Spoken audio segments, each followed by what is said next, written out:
કેમ છો? મજામાં? સુવાક્યોની દુનિયામાં, સુવિચારની દુનિયામાં આપનું સ્વાગત છે. મારા મિત્રો, આજનો જે સુવિચાર છે તે છે લોકશાહી. આ સુવિચાર શ્રી વુડરો વિલ્સન સાહેબે ખૂબ જ સરસ રીતે લખ્યો છે.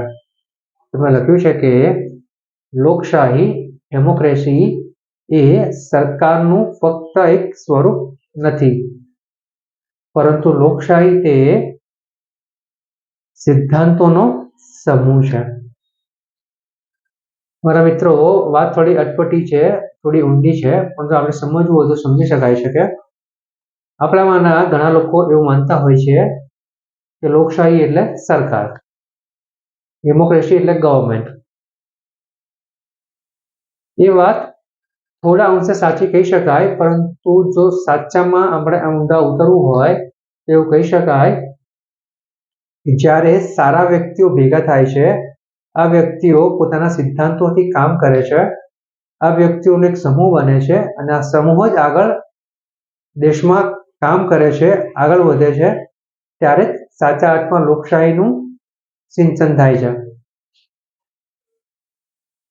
લોકશાહીનો સૌથી મોટો ફાયદો એ છે કે તમે લોકશાહીમાં ખુલીને બોલી શકો છો, ખુલીને કામ કરી શકો છો. વાણી સ્વતંત્રતાનો તમને હક મળે છે.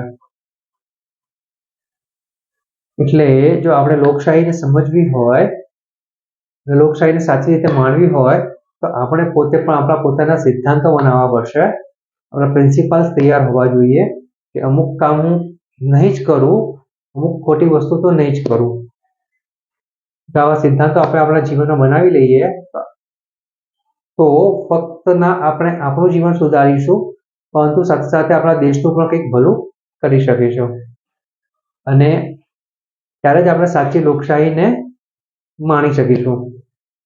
માટે આપણે આપણા જીવનમાં સિદ્ધાંતોને ઉમેરીને, સિદ્ધાંતો એવા હોવા જોઈએ કે જે આપણે સારું અને સાચું કામ કરવા માટે પ્રેરે, એવા સિદ્ધાંતો ઉપર કામ કરીને આપણે આપણા લક્ષ્યો જે સારા અને સાચા બનાવ્યા છે તેની ત્યાં સુધી આપણે સંતોષપૂર્વક ત્યાં પહોંચી શકીશું.